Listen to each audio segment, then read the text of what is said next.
بسم الله الرحمن الرحيم. اعوذ باللہ من الشیطان الرجیم. بسم اللہ الرحمن الرحیم. وبہ نستعین انہ خیر ناصر و معین. وقال اللہ الحکیم فی کتابہ الکریم وقول الحق وہو اصدق الصادقین. بسم اللہ الرحمن الرحیم. انا ھذا القرآن یہدی للتی ہی اقوم. محترم ناظرین کرام، السلام علیکم ورحمۃ اللہ وبرکاتہ. انشاءاللہ حقیر قائم عباس کچھ جلسات ایک مخصوص موضوع پر، جس ماہ مبارک رمضان کی خصوصیات میں سے سب سے افضل خصوصیت ہے، عرض کرنا چاہتا ہوں. میرا موضوع علوم قرآن، معارف علوم قرآن. معارف قرآن، علوم قرآن. تھوڑا سا مقدمہ چاہیے سمجھنے کے لیے. پوری اس کائنات میں اللہ کے بعد مخلوقات میں سب سے افضل کوئی چیز ہے تو اس کا نام ہے قرآن مجید، اللہ کا کلام. جب اس کا کلام ہے تو یہ ثقل اکبر ہے، اور اس کو اللہ تعالیٰ نے، آپ سمجھیں کہ یہ قرآن کتنا وزنی ہے، کتنا سنگین ہے، اور کتنا مضبوط اور کتنا اہمیت کا حامل ہے. اللہ تعالیٰ نے زمین پر نازل کرنا چاہا تو زمین نے انکار کیا، آسمان پہ نازل کرنا چاہا تو آسمان نے انکار کیا، اور یہاں تک کہ کہا وَلَوْ أَنزَلْنَا هَذَا الْقُرْآنَ عَلَى جَبَلٍ لَرَأَيْتَهُ خَاشِعًا مُتَصَدِّعًا مِنْ خَشْيَةِ اللَّهِ. اگر اسی قرآن کو اگر میں پہاڑوں پہ نازل کرنا چاہوں تو پہاڑ ٹکڑے ٹکڑے ہو جائے گا. تو اس بابرکت اور سنگین باابہت کلام کو اللہ تعالیٰ نے قلب سلیم پر نازل کیا. یہ قلب سلیم رسول خدا کا دل ہے. اتنا مضبوط ہے رسول خدا کا دل کہ یہ رحمت للعالمین ہے. تو اللہ تعالیٰ نے ان کے دل پر اس قرآن مجید کو نازل کیا. اور یہ قرآن ماہ مبارک رمضان میں ہم لوگ کتنی کوشش کرتے ہیں کہ پوری ہماری کوشش یہ ہوتی ہے کہ زیر زبر کے اعتبار سے ٹھیک ہو جائے، تھوڑا سا پڑھ لیا جائے. ہاں، یہ قرآن مجید ہے، نظر ڈالیں گے قرآن کی آیات پر تو ثواب ہے، قرآن سنیں گے تو ثواب ہے، سنائیں گے تو ثواب ہے، پڑھیں گے تو ثواب ہے، پڑھائیں گے تو ثواب ہے، لکھیں گے تو ثواب ہے، لکھوائیں گے تو ثواب ہے، دوسروں کے ذریعے سے پڑھوائیں گے تو ثواب ہے. تو ہر حالت میں ثواب ہے. الگ الگ خصوصیت پائی جاتی ہے. لیکن اب یہ قرآن جو آپ ظاہری دیکھ رہے ہیں، یہ قرآن ہم لوگ کیا سمجھتے ہیں کہ یہ قرآن بس یہی ہے کہ مرنے والے کے اوپر، جو مر جاتا ہے اس کے اوپر جو ہم لوگ فاتحہ کی شکل میں قرآن پڑھ کے خیر بخش دیں گے. اب یہ قرآن کیا ہے؟ انسانوں کے لیے قانون ہے. اس روئے زمین میں تمام انسانوں کے لیے بہترین قانون بن کے آیا ہے. یہ قانون الہیہ ہے. اور یہ قرآن کیا ہے؟ مولا امیر المومنین ارشاد فرماتے ہیں ان القرآن ظاہرہ عمیق و باطنہ، مولا فرماتے ہیں ان القرآن ظاہرہ انیق و باطنہ عمیق. یہ وہ قرآن ظاہر میں اتنا خوبصورت ہے تو باطن میں کتنا عمیق اور گہرا ہے. اور گہرائی کے سلسلے میں جو مفسرین نے بیان کیا ہے، گہرا کا مطلب یہ ہے کہ ایک لفظ کے معنی 70، 700، 7,000 70,000 معانی پائے جا سکتے ہیں کہ آدمی پڑھتے پڑھتے سمجھتے سمجھتے دنیا سے چلا جاتا ہے، جو حق ہے وہ ادا نہیں ہو سکتا۔ یہ قرآن کا امتیاز ہے۔ چونکہ ہماری گفتگو جو ہے علوم قرآن پر ہے، علماء مفسرین کا مطلب کیا ہے؟ ایک ہے تفسیر، ایک ہے مفسر۔ تفسیر فصل سے، فسرا یفسر تفسیر، تفسیر کا مطلب کیا ہے؟ یعنی کھول دینا، آشکار کر دینا، حجاب ہٹا دینا، بند چیز کو ظاہر کر دینا، مخفی چیز کو آشکار کرنا، اسے کہتے ہیں تفسیر۔ جو یہ کام کرنے والا ہے، جو کام کرتا ہے، بند چیز کو کھول دیتا ہے، آشکار کر دیتا ہے، حجاب کو ہٹا دیتا ہے، چھپی ہوئی چیز کو ظاہر کر دیتا ہے، اسے کہتے ہیں مفسر۔ اب یہ مفسرین قرآن کہ جنہوں نے علوم قرآن کی تعداد کو جو بتایا ہے کہ اندر کے جو پارٹس پائے جاتے ہیں، اللہ اکبر، 80 پارٹس پائے جاتے ہیں علوم قرآن کے، 80 دروازے ہیں، 80 باب ہیں۔ خلاصے کے اعتبار سے خدمت پیش کروں سمجھنے کے لیے، نزول قرآن، محل نزول قرآن، شان نزول قرآن، ناسخ، منسوخ، محکم، متشابہ، مفہوم، منطوق، لفظی، معنوی، اور اسی طرح آدمی جاتے جاتے جو ہے وہ اتنا زیادہ اس علوم قرآن کو جب پھیلائیں گے آپ کاتب وحی کے سلسلے میں اور کتابت کے سلسلے میں، قراء کے سلسلے میں، اعراب گزاری کے سلسلے میں، اور اس کے نزول قرآن کے سابقے سلسلے میں، مفسرین کے سلسلے میں، خود قرآن قدیم ہے یا حادث ہے، اور یہ قرآن حقیقی ہے، مجازی ہے، نعوذ باللہ، یہ قرآن جس کے اندر جو پارٹس پائے جاتے ہیں تفسیر کے اعتبار سے، تفسیر معنوی ہے، تفسیر لفظی ہے، تفسیر ترتیبی ہے، تفسیر موضوعی ہے، تفسیر قصئی ہے۔ جب آپ جیسے جیسے جاتے رہیں گے، معانی آپ کو جو اتنا زیادہ آشکار ہوتے جائیں گے کہ انسان غرق ہو جائے گا، لیکن مطلب پورا ہونے والا نہیں ہے۔ اب یہ علوم قرآن خود نزول کے سلسلے میں، یہ جو قرآن نازل ہوا ہے، یہ ایک ہی مرتبہ پورا قرآن نازل ہو گیا یا نہیں؟ دھیرے دھیرے دھیرے نازل ہوا۔ اور یہ خود یہ ٹاپک ہے، یہ ایک باب ہے، وہ علوم قرآن کے 80 دروازوں میں باب میں سے ایک باب جو ہے وہ نزول قرآن ہے۔ نزول قرآن دفعی ہے یا تدریجی ہے؟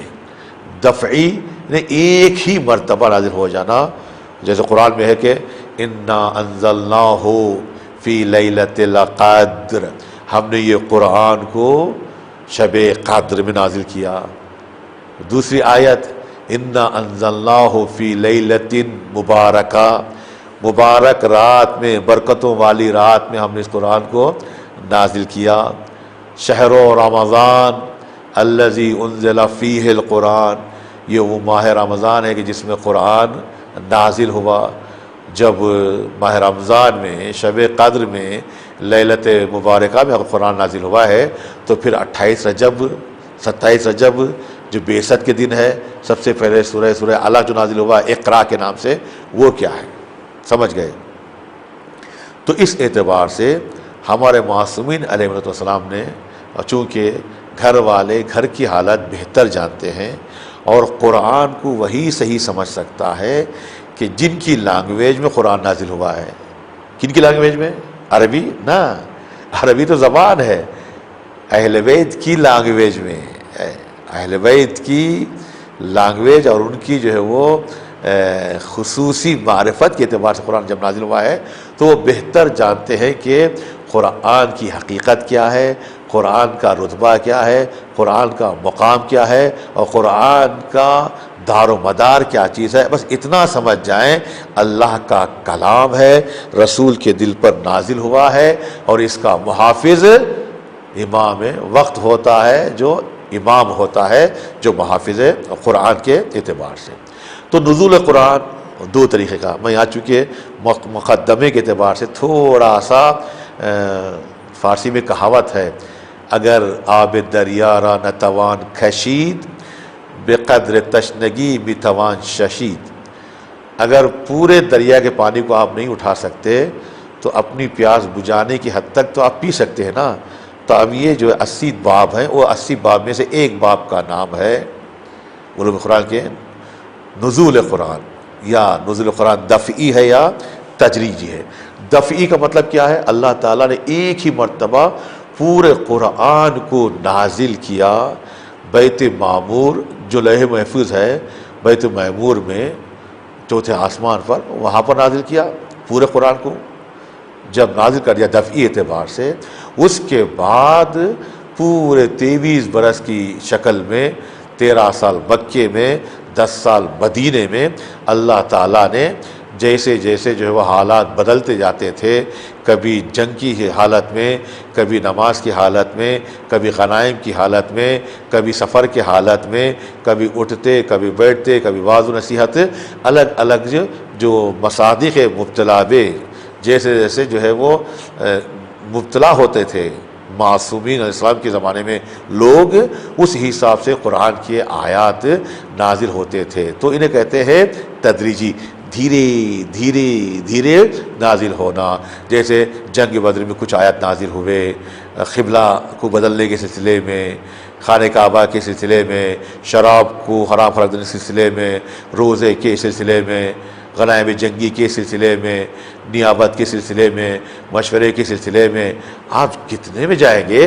بس اتنا سمجھ جائے کہ جو ہے اللہ تعالیٰ نے یہ قرآن کے اندر لا رتب ولا یابس الا فی کتاب، کوئی دنیا میں خشک نہیں ہے، کوئی تر نہیں، جو کچھ ہے خشک ہو تر ہو، تمام زیر اور درشت، تمام مسائل، تمام احکام، تمام حقائق جو ہے اس قرآن مجید میں اللہ تعالیٰ نے ذکر کیا ہے۔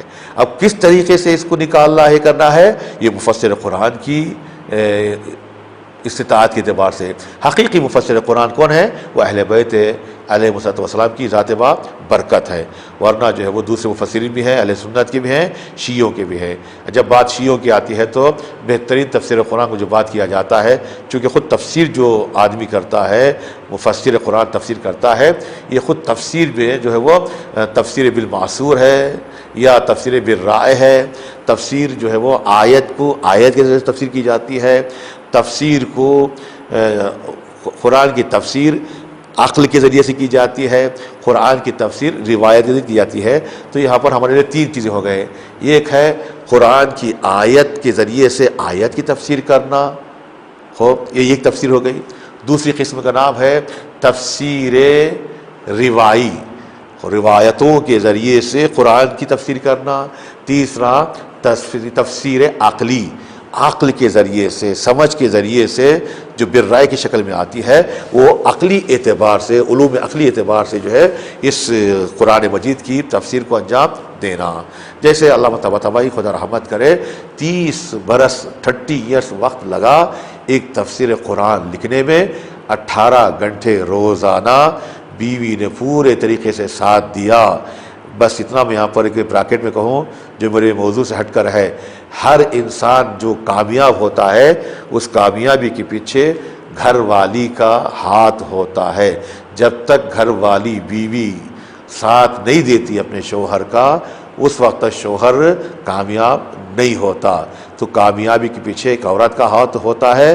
علامہ طباطبائی نے یہ باقاعدہ یہ جملوں کو لکھ دیا کہ تفسیر قرآن میں اگر کچھ ثواب ہے، کچھ بھی اگر ہے جو میں نے لکھا ہے، تو اس میں آدھے سے زیادہ حصہ جو ہے میری زوجہ کے لیے ہے، چونکہ میں جب بھی لکھتے لکھتے رات کی تاریکی میں، چونکہ 18 گھنٹے میری ڈیوٹی تھی، تفسیر قرآن لکھتا تھا، جب بھی میں میرا ہاتھ چائے کی طرف بڑھاتا تھا تو مجھے چائے گرم ملی، کالی چائے جب بھی میں ہاتھ بڑھایا چائے پینے کے لیے کپ ہاتھ میں لیا تو چائے مجھے کپ ہمیشہ گرم ملی ہے۔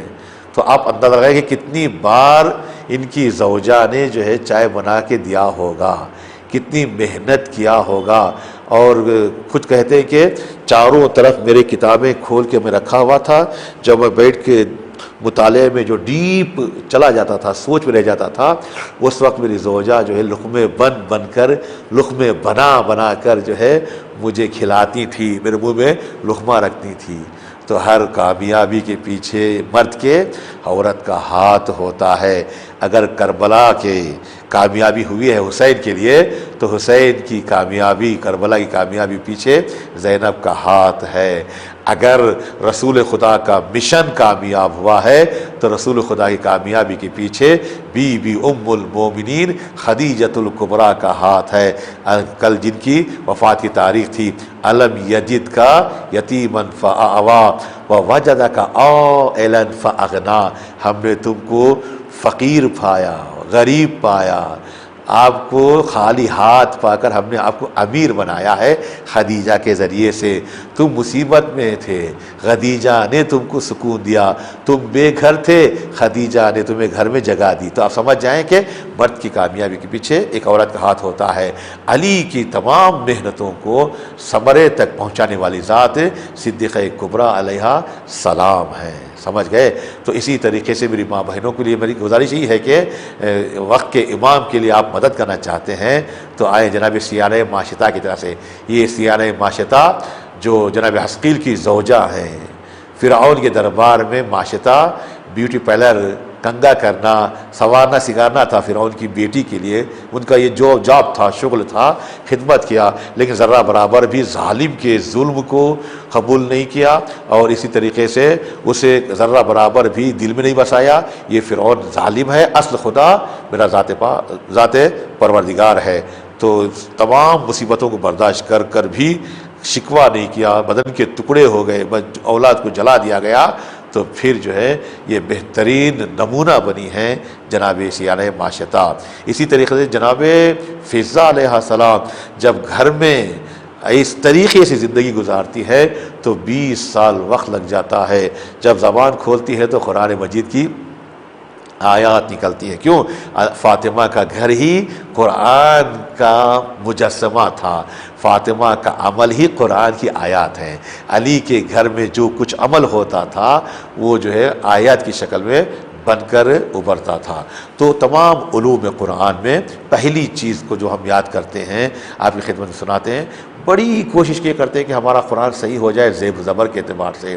ابھی زیر زبر میں ہم لوگ رکے ہوئے ہیں، ابھی ہم قرات میں نہیں آئے، ہم لوگ تجوید میں نہیں آئے۔ تجوید کا مطلب کیا ہے؟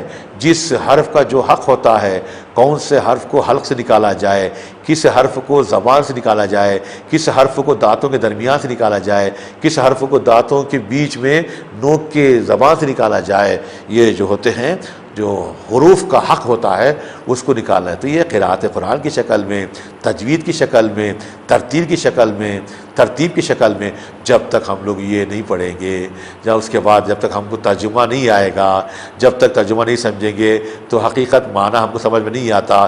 جب تک معنی سمجھ میں نہیں آتا، تفسیر میں سمجھ میں نہیں آتی، جب تفسیر سمجھ میں نہیں آتی، ہم سمجھتے ہیں قرآن کا مطلب یہ ہے کہ بس یہ مردوں کے قبروں کے اوپر پڑھا جاتا ہے، قرآن مجید جو ہے وہ شب قدر میں قرآن اٹھا کے سر پہ رکھا جاتا ہے۔ نہ، یہ قرآن عظیم ہے۔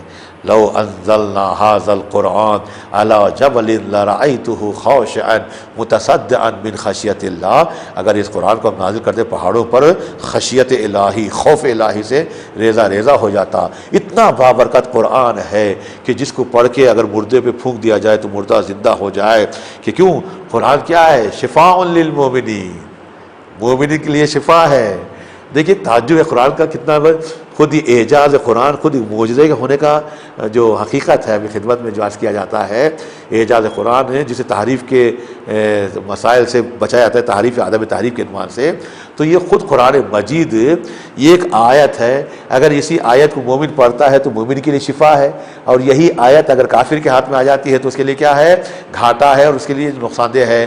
جیسے کہ شفاء للمؤمنین ہے، جب بات آتی ہے ظالموں کی، کافروں کی، جو قرآن پر اہمیت نہیں دیتے، عزت نہیں دیتے، عمل نہیں کرتے ہیں، لا یزید الظالمین الا خسارا، ظالموں کو کچھ ملنے والا نہیں ہے سوائے گھاٹے کے۔ وہی آیت مومن کے لیے شفا، یہی آیت کافر کے لیے عذاب بن کے آتی ہے۔ تو یہ خود اس طریقے سے یہ معجزہ قرآن ہے، اور جتنی بھی کتابیں نازل ہوئی ہیں، تورات، زبور، انجیل، عہد عتیق، عہد جدید کے نام سے، یہ تمام کتابوں پر جو ہے وہ ہاتھ لگا کر تحریف کر کے بگاڑ دیا گیا، تباہ کر دیا گیا۔ لیکن قرآن کیا ہے؟ نحن نزلنا الذکر وإنا لہ لحافظون، ہم نے اس قرآن کو نازل کیا ہے، ہم خود اس کی حفاظت کریں گے۔ 1400 سال سے لے کر آج تک آپ جا کے دیکھیں، ذرہ برابر بھی قرآن میں کوئی تبدیلی نہیں آتی ہے، کوئی تبدیلی نہیں آتی قرآن میں۔ ایک زیر زبر بدلا نہیں ہے، ایک زیر زبر بدل جائے تو معنی جو ہے وہ پورا بدل جاتا ہے۔ عربستان میں وہی قرآن، ہندوستان میں وہی قرآن، مشرق میں وہی قرآن، مغرب میں وہی قرآن، چاند کی دنیا بھی جاتا ہے تو وہی قرآن مجید ہے۔ لہٰذا یہ قرآن کوئی معمولی نہیں ہے کہ فقرؤوا ما تیسر من القرآن، جتنا ہو سکے پڑھیں، جسے پڑھنا آتا ہے وہ ترجمے کے ساتھ پڑھے، جسے ترجمہ آتا ہے تھوڑا مفہوم و منطوق میں جائیں، تھوڑا سمجھ رکھتے ہیں تو تفسیر میں جائیں، دریا میں کودیں، دیکھیں کہ کیا حقائق پائے جاتے ہیں قرآن کے اندر، کیا کہ پوری کائنات کا علم اس کے اندر پایا جاتا ہے۔ ایک ایگزامپل آپ کی خدمت میں عرض کرو، آپ سمجھ جائیں گے۔ 10ویں امام کا زمانہ، متوکل سخت بیمار ہو گیا، نذر کیا کہ اگر میں یہ بیماری سے بچ گیا، چھٹکارا پایا، تو میں بہت زیادہ جو ہے خیرات کروں گا، بہت زیادہ صدقہ نکالوں گا۔ اتفاقاً بدقسمتی سے منحوس ملعون بچ گیا، متوکل بچ گیا۔ خوب تمام علماء کو بلایا، کہا کہ میں نذر کیا تھا کہ اگر میں یہ بیماری سے چھٹکارا پایا تو میں بہت زیادہ صدقہ دوں گا۔ بہت زیادہ تو مطلب کیا ہے؟ تو شافعی، مالکی، حنبلی، حنفی جو علماء ہیں، الگ الگ مسلک کے، الگ الگ مذاہب کے وہ لوگ آئے، کہا کہ یا امیر آپ 1 ملین دینار صدقہ نکال دو۔ 1 ملین چونکہ زیادہ ہوتا ہے لہٰذا وہ بہت زیادہ کا حساب ہو جائے گا۔ ایک نے کہا کہ یا امیر آپ اتنا نکال دیں، اتنا نکال دیں کہ آپ کے دل پر اثر ہو جائے کہ آپ نے بہت زیادہ صدقہ نکال دیا ہے۔ ایک نے کہا کہ آپ جو ایک شہر کے اندر جتنا بھی بیت المال بھرا ہوا ہے، پیسہ ہے، وہ آپ نکال دیں تو بہت زیادہ ہو جائے گا۔ تو اور کوئی بچا ہے شہر میں کہ جس سے میں مشورہ نہیں لیا ہوں؟ تو لوگوں نے کہا کہ دیکھو یہاں پر جو ہے علی ابن محمد کے نام سے فرزند رسول ہیں، علی النقی علیہ السلام کی ذات ببرکت ہے، ان کو بلا کر ان سے بھی پوچھ لیں، بلا کر وہ بھی خاندان اہل بیت سے ہے، رسول کے اولاد میں سے ہے۔ بلایا گیا تو امام سے پوچھا کہ میں نے ایسے نذر کیا ہے، فرزند رسول بتاؤ کہ مجھے کتنا زیادہ صدقہ دینا ہے۔ امام نے فرمایا 80 درہم صدقہ دے دو، ہو جائے گا۔ اب سبوں نے اعتراض کرنا شروع کر دیا امام پر، بھائی 80 کیوں؟ آپ نے کہا 100 بولتے، 1000 بولتے، لاکھ بولتے، 10 لاکھ بولتے، یہ آپ نے 80 کیوں کہہ دیا؟ ایک نے کہا ہے 1 ملین کہہ دیا، 10 لاکھ کہا، اس کی بات نہیں مان رہے۔ ایک نے پورے شہر کے خطر خالی کرنے کو کہا، اس کی بات نہیں مان رہے۔ آپ نے آ کے ایسی کہہ دیا ہے۔ یہ رافضی لوگ کے امام بھی ہمیشہ ہنسی مذاق کرتے اس طریقے سے۔ امام نے فرمایا کہ ہم بےہودہ کلام نہیں کرتے، ہم جو بھی کہتے ہیں وہ قرآن سے کہتے ہیں۔ دیکھیے قرآن کو سمجھنے کے لیے علوم قرآن کسے کہتے ہیں؟ کہ جو بھی ہم کہتے ہیں ہم قرآن مجید سے کہتے ہیں، ہم قرآن کے خلاف نہیں کہتے۔ وما ينطق عن الهوى ان هو الا وحی یوحی، ہم جو کچھ بولتے ہیں قرآن کے مطابق ہوتے ہیں۔ سبوں نے کہا آسی چڑھا لیا، آپ کہاں سے کہہ رہے ہیں کہ قرآن سے کہہ رہے ہیں؟ کہاں لکھا ہوا ہے آسی؟ امام نے فرمایا کہ قرآن میں لکھا ہوا ہے۔ سب لوگ بیٹھے تھے، بھرا مجمع تھا، دربار میں متوکل بیٹھا ہوا ہے۔ خوب جب آپ نے کہہ دیا 80 درہم تو بتاؤ، ثبوت کرو، ثبوت پیش کرو، دلیل بیان کرو۔ ہم جب تک آپ دلیل بیان نہیں کریں گے ہم اپنی مانیں گے۔ 80 کیا ہے؟ امام نے فرمایا قد نصرکم اللہ فی مواطن کثیرہ، ہم نے آپ کو بہت زیادہ جگہوں پر آپ کی مدد کی ہے، اے رسول ہم نے تمہاری بہت زیادہ مدد کی ہے۔ فی مواد کثیرہ، بہت زیادہ جگہوں پر۔ مدد کی نہیں کہ ترجمہ یہی ہے نا، سب علماء نے کہا کہ ہاں یہی ترجمہ ہے۔ خو اب آئے روایت میں دیکھتے ہیں کہ کتنی جگہوں پر کہاں کہاں پر اللہ تعالیٰ نے رسول کی مدد کی۔ کہ 80 جنگیں تھیں، 80 جنگوں میں اللہ تعالیٰ نے رسول خدا کی مدد کی ہے۔ کس طریقے سے ایک آیت کو سمجھنے کے لیے روایت لائی جاتی ہے، ایک روایت کو سمجھنے کے لیے آیت کا سہارا لیا جاتا ہے، ایک آیت کو سمجھنے کے لیے دوسری آیت کو لیا جاتا ہے، قرآن کو سمجھنے کے لیے مفسر کو لیا جاتا ہے، مفسر بننے کے لیے علوم کو حاصل کرنے کا محتاج ہوتا ہے۔ اب یہ علوم حاصل کرنے کے لیے جب مفسر کب بنتا ہے؟ مفسر جب پورے 18 علوم جب سیکھ لیتا ہے، ایکسپرٹ بن جاتا ہے، کئی پی ایچ ڈی ڈگریاں حاصل کر لیتا ہے، تب جا کر مفسر قرآن کی شرط اس میں آتی ہے، وہ قلم لے سکتا ہے۔ عربی گرامر میں صرف چاہیے، نحو چاہیے، کلام اور عقائد چاہیے، منطق چاہیے، فلسفہ چاہیے، اصول چاہیے، فقہ چاہیے، تاریخ چاہیے، تمام محکم متشابہات کی اصلیت پہچاننے کے لیے چاہیے۔ اسی طریقے سے علم معانی، علم بیان، علم بدیع، تمام علوم کا جب آدمی حامل ہو جاتا ہے، ایکسپرٹ ہو جاتا ہے، تب جا کر انسان تفسیر قرآن لکھتا ہے۔ اٹھتے بیٹھے کوئی تفسیر قرآن لکھ نہیں سکتا۔